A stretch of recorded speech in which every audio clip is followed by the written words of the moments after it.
Hello aspirants, welcome back to VIPIS academy. నేను మీ Ashok. So APPSC group 2 prelims మనకి అతి దగ్గరలో ఉంది. అండ్ కొంతమంది స్టూడెంట్స్ మెసేజ్ చేస్తున్నారండి. సార్ మేము సబ్జెక్ట్స్ అన్నీ నేర్చుకున్నాము బాగానే. ఫస్ట్ ఏ సబ్జెక్ట్ సెలెక్ట్ చేసుకుంటే బెటర్ అని చెప్పేసి అంటున్నారండి.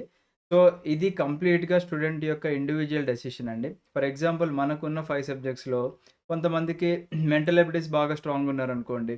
ఫస్ట్ ఆబ్వియస్‌లీ వాళ్ళు మెంటల్ ఎబిలిటీస్ చూజ్ చేసుకుంటారనమాట. సో సొసైటీ స్ట్రాంగ్ ఉంటే సొసైటీ చూజ్ చేసుకుంటారు. జియోగ్రఫీ ఉంటే జియోగ్రఫీ, హిస్టరీ ఉంటే హిస్టరీ, కరెంట్ అఫైర్స్ ఉంటే కరెంట్ అఫైర్స్ అలా చూజ్ చేసుకుంటారు కాబట్టి ఇట్ ఈస్ కంప్లీట్‌లీ స్టూడెంట్ యొక్క డిస్క్రిషన్ అనమాట.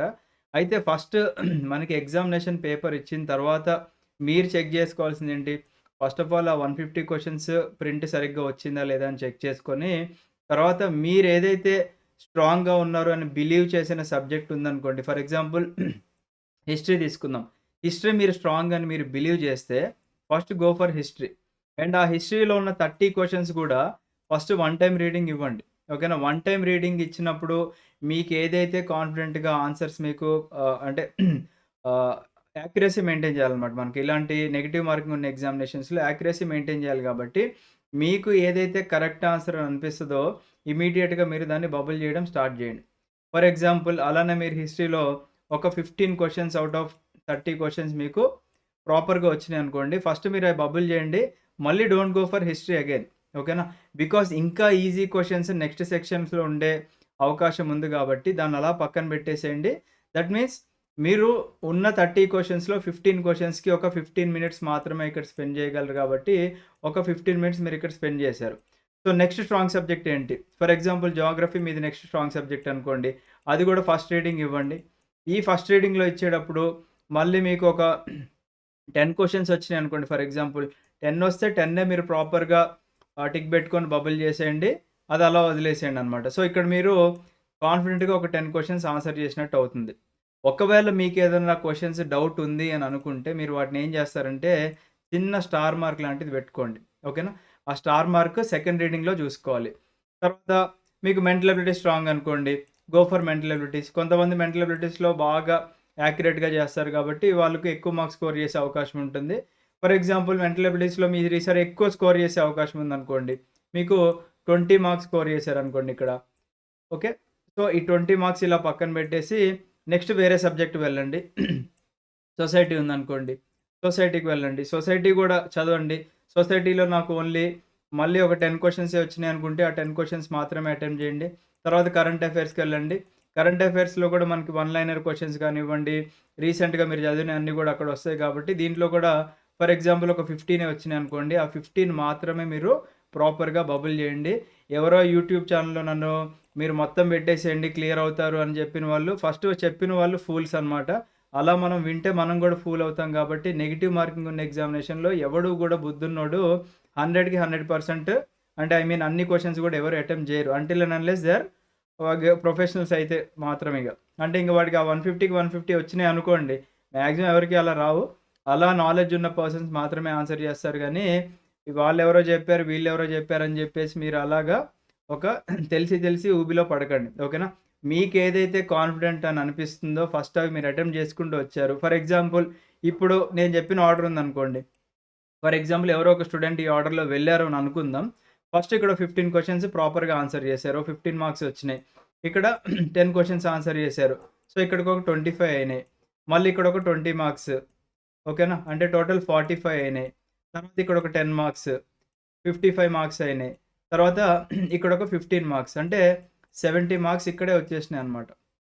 అంటే మీరు ప్రాపర్‌గా సబ్జెక్ట్ చదివి ఎగ్జామినేషన్‌లో మీరు ఆ క్వెషన్‌కి దాదాపుగా 90-100% యాక్యురసీ మెయింటైన్ చేసి పెట్టిన క్వెషన్స్ అన్నీ గూడా కరెక్ట్ అయినాయనుకోండి. మీకిక్కడ 70 మార్క్స్ వస్తున్నాయి. మళ్ళీ మీరు సెకండ్ రీడింగ్‌లో ఇక్కడొక 2 క్వెషన్‌లు, ఇక్కడొక 2 క్వెషన్‌లు, ఇక్కడొక 2, ఇక్కడొక 2 డౌట్‌ఫుల్ ఉన్నాయి. మీకు ఆ టైంకి క్లిక్ అయ్యి మీరు ఆన్సర్ చేశారనుకోండి. సేఫ్ సైడ్ మీరు 80 క్వెషన్స్ ఆన్సర్ చేసినట్టు. ఓకేనా? సో, 80 మార్క్స్ అనేది it is a very good score అండి. నెగెటివ్ మార్కింగ్ ఉన్న 150 మార్క్స్ పేపర్‌లో దాదాపుగా ఏ కాంపిటీటివ్ ఎగ్జామ్ అయినా మనం అరౌండ్ 50-60% మార్క్స్ మాత్రమే మనము ఎక్స్‌పెక్ట్ జేసుకోవచ్చనమాట కట్ ఆఫ్స్. ఓకేనా? సో, అంటే ఇంకా అదర్ ఫ్యాక్టర్స్ కూడా ఉంటాయి. Depending on the toughness of the question paper అనుకోండి. తర్వాత స్టూడెంట్స్ ఎలా రాసారు, అంటే ఆన్ అన్ యావరేజ్ అందరూ ఎలా రాసారు, అవన్నీ గూడా ఫ్యాక్టర్స్ డిసైడ్ జేస్తాయి. అవన్నీ పక్కన పెట్టేస్తే మనకి ఆల్మోస్ట్ ప్రతి కాంపిటేటివ్ ఎగ్జామ్‌లో దాదాపుగా నెగెటివ్ మార్కింగ్ ఉన్న దాంట్లో అరౌండ్ 50-60% మాత్రమే కట్ ఆఫ్‌లు ఉంటాయన్నమాట. ఓకేనా? సో, మీరు చాలా కేర్‌ఫుల్‌గా ఉండండి. ఎవరైతే దాదాపుగా 80 మార్క్స్ వస్తున్నాయి అనుకున్న వాళ్ళు మీరు ఇక్కడ ఎక్కువ రిస్క్ చేయాల్సిన అవసరం లేదన్నమాట. అంటే అమ్మో! నేను ఒకవేళ క్వాలిఫై అవ్వలేనేమో, నేను ఇంకా కొద్దిగా క్వెషన్స్ అటెంప్ట్ చేద్దామని ఫర్ ఎగ్జాంపుల్ మీకొక థాట్ ఉంది. నేను ఇంకొక 20 క్వెషన్స్ అటెంప్ట్ చేద్దాం అనుకుంటున్నాను అని మీరు అటెంప్ట్ చేశారనుకోండి. ఓకేనా? సో, అటెంప్ట్ చేస్తే దాని అర్థం ఏంటండి? ఇప్పుడు ఫర్ ఎగ్జాంపుల్ నేనొక కాయిన్ టాస్ చేశాననుకోండి. There are 2 outcomes for me. Either heads రావచ్చు, లేదా టెయిల్స్ రావచ్చు. అంటే నేను టాస్ చేసిన ఫర్ ఎగ్జాంపుల్ 20 టైమ్స్ నేను కాయిన్ టాస్ చేస్తే నాకు 20 టైమ్స్ హెడ్స్ వచ్చే అవకాశం ఉంది. 20 టైమ్స్ కూడా టెయిల్స్ వచ్చే అవకాశాలైతే ఉన్నాయి కాబట్టి, మీరు అటెంప్ట్ చేసిన క్వెషన్స్ అన్నీ కూడా ఒకవేళ నెగెటివ్ అయినాయనుకోండి, అప్పుడు మీరెంత ఇబ్బంది పడతారు? అంటే ఈ 80 క్వెషన్స్ కరెక్ట్ అయినయే కాకోకుండా, మీరు అటెంప్ట్ చేసిన ఈ 20 క్వెషన్స్‌కి ఇంటూ 1/3 మార్క్స్ మనకి నెగెటివ్ కట్ అవుతది కాబట్టి, మీరు కష్టపడి సంపాదించిన మార్క్స్‌కి ఎఫెక్ట్ అవుతుందనమాట. సో, అలాంటి బ్లండర్ అయితే చేయకండి. ఎవరైతే సేఫ్ సైడ్ ఉన్నామో అని అనుకున్న వాళ్ళు ఎక్కువ రిస్క్ చేయకండి. హార్డ్‌లీ ఒక 5 క్వెషన్స్ ట్రై చేయండి. అది కూడా మీరు కాన్ఫిడెన్స్ ఉన్నవి మాత్రమే ట్రై చేయండి. లేదు నేనేదో గుడ్లో మెల్ల పెట్టేస్తాను అని అలాంటివి ట్రై చేస్తే మాత్రం వేస్ట్ అనమాట. సో, 70-80 క్వెషన్స్ అనేవి డీసెంట్ అటెంప్టే అని చెప్పుకోవచ్చు. బట్ మీరు తీసుకునే రిస్క్ అనేది కంప్లీట్‌లీ మీ మీద డిపెండ్ అయి ఉంటుంది కాబట్టి, ఆ తీసుకునే రిస్కీ క్వెషన్స్ ఏవైతే ఉన్నాయో, మీకు నాలెడ్జ్ ఉన్న క్వెషన్స్ తీసుకోండి. అంతేగాని ఎటువంటి నాలెడ్జ్ లేనటువంటి క్వెషన్స్ తీసుకుంటే, అవన్నీ గూడా పోయినాయనుకోండి ఇబ్బంది పడతారు. అంటే దాంట్లో కరెక్ట్ అయితే ఓకే. బట్ పోతే గనక చాలా ఇబ్బంది పడతారనమాట. బికాజ్ చెప్పాను 2 ఔట్‌కమ్స్ ఉన్నాయి. ఇక్కడ మీరు రిస్క్ తీసుకుంటున్నారు కాబట్టి, అయితే సక్సెస్ అవుతారు. లేదంటే ఫెయిల్ అవుతారు. ఇలాంటి రిస్క్‌లు ఎవరు తీసుకోవాలండి అంటే, ఫర్ ఎగ్జాంపుల్ ఒక పర్సన్ క్వెషన్స్ అటెంప్ట్ చేస్తే, అతనికి ఓన్లీ ఒక 45-50 క్వెషన్స్ మాత్రమే వచ్చినాయి అనుకుందాం. 40 లేదా సరే 50 గూడా వద్దులేండి. ఒక 40 ఆర్ 45 క్వెషన్సే అతను కరెక్ట్ చేశాడు అని అనుకుందాం మనం. ఓకేనా? అలాంటప్పుడు ఏం జేస్తారండి, అతనికి క్వాలిఫై అయ్యే ఛాన్సెస్ కొద్దిగా తక్కువున్నాయి అని జెప్పేసి అతను బిలీవ్ చేస్తే, ఇతను ఎక్కువ రిస్క్ తీసుకోవచ్చు. అలా రిస్క్ తీసుకున్నప్పుడు ఇట్ ఈస్ కంప్లీట్‌లీ అతని లక్ మీద డిపెండ్ అయి ఉంటదనమాట. అయితే సక్సెస్ అవుతాడు, లేదా ఫెయిల్ అవుతాడు కాబట్టి, ఇటువంటి పర్సన్స్ రిస్క్ ఎక్కువ తీసుకోండి. సబ్జెక్ట్ ఉన్న పర్సన్స్ ఎవరైతే ఉంటారో రిస్క్ చాలా తక్కువ తీసుకోండి. బికాజ్ నెగెటివ్ మార్కింగ్ ఎగ్జామ్స్‌లో మనకి యాక్యురసీ మాత్రమే ఇంపార్టెంట్. మీరెంత యాక్యురేట్‌గా ఆహ్, ఆన్సర్ చేస్తే క్వెషన్స్ మీరు ఎగ్జామినేషన్ క్వాలిఫై అవ్వడానికి అంత ఛాన్సెస్ అనేవున్నాయి. అండ్ వరీ అవ్వాల్సింది కూడా లేదు. మనకి 1:50 తీసుకుంటున్నారు కాబట్టి, మంచిగా డీసెంట్ అటెంప్ట్స్ అన్నీ గూడా జేయండి. ఎక్కువ రిస్క్ తీసుకోకండి. తర్వాత మెయిన్స్‌కి మనకి యాంపుల్ టైమ్ అనేది దొరుకుతుంది కాబట్టి, మీరు టెన్షన్ అయితే తీసుకోకండి. బికాజ్ ప్రిలిమ్స్‌కి, మెయిన్స్‌కి సబ్జెక్ట్స్ గూడా సంబంధం లేదు గాబట్టి, మళ్ళీ అందరికీ గూడా ఒక ఫ్రెష్ కైండ్ ఆఫ్ ప్రిపరేషన్ అనే జెప్పుకోవాలి గాబట్టి, అందరూ గూడా ప్రాపర్‌గా రాయండి. ఎవ్వరు గూడా దయచేసి అన్ని క్వెషన్స్ ఫిల్ జేయకండి. ఓకేనా?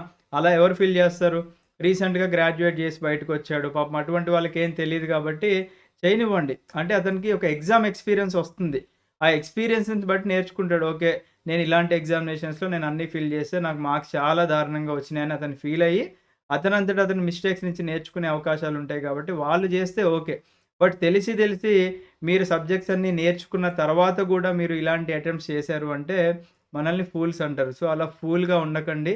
అందరూ గూడా చదువుకున్నాం గాబట్టి ప్రాపర్‌గా, డీసెంట్‌గా మంచి క్వెషన్స్ అటెంప్ట్ జేయండి. రానటువంటి వాటివి 50 ఉన్నాయి స్టార్ బెట్టుకొని మీరు ముందుకు వెళ్ళండి. And one more important suggestion ఏంటి అంటే, ఏ క్వెషన్‌లో గూడా మీరు స్ట్రక్ అవ్వకండి. ఓకేనా? ఇప్పుడు ఒక క్వెషన్ మీకు ఫర్ ఎగ్జాంపుల్ మ్యాథ్సే ఉందనుకోండి.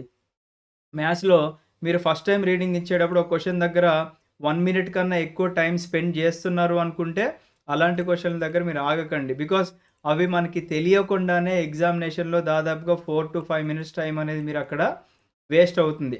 అదే 4-5 మినిట్స్ టైమ్ మీకు వేస్ట్ అయ్యే బదులు, అది మీరు ఇంకేదన్నా సబ్జెక్ట్ మీద ఇన్వెస్ట్ చేశారనుకోండి, మీకొక 4-5 క్వెషన్స్ కరెక్ట్ అయ్యే ఛాన్సెస్ ఉన్నాయి కాబట్టి, ఏ క్వెషన్ దగ్గర గూడా ఆగిపోకండి. అటువంటి ఆగిపోయే క్వెషన్స్ ఉంటే ఇమ్మీడియేట్‌గా మీరు స్కిప్ జేసుకోండి. Because other questions are waiting for you. It may be current affairs, it may be society, geography, history ఏదన్నా అయ్యుండొచ్చు కాబట్టి, ఎక్కడ గూడా టైమ్ వేస్ట్ చేయకండి. Because 150 questions, 150 marks and 150 minutes మాత్రమే ఉంది గుర్తుపెట్టుకోండి. అండ్ కాంపిటీటివ్ ఎగ్జామ్స్‌లో యాక్యురసీతో పాటుగా వన్ మోర్ ఇంపార్టెంట్ ఫ్యాక్టర్ ఏంటి అంటే టైమ్ మేనేజ్‌మెంట్. మీరు టైం సరిగ్గా మేనేజ్ చేసుకోవడం రాలేదు అని అనుకోండి, మీరు తెలిసి మళ్ళీ ఊబిలో పడినట్టే. ఓకేనా?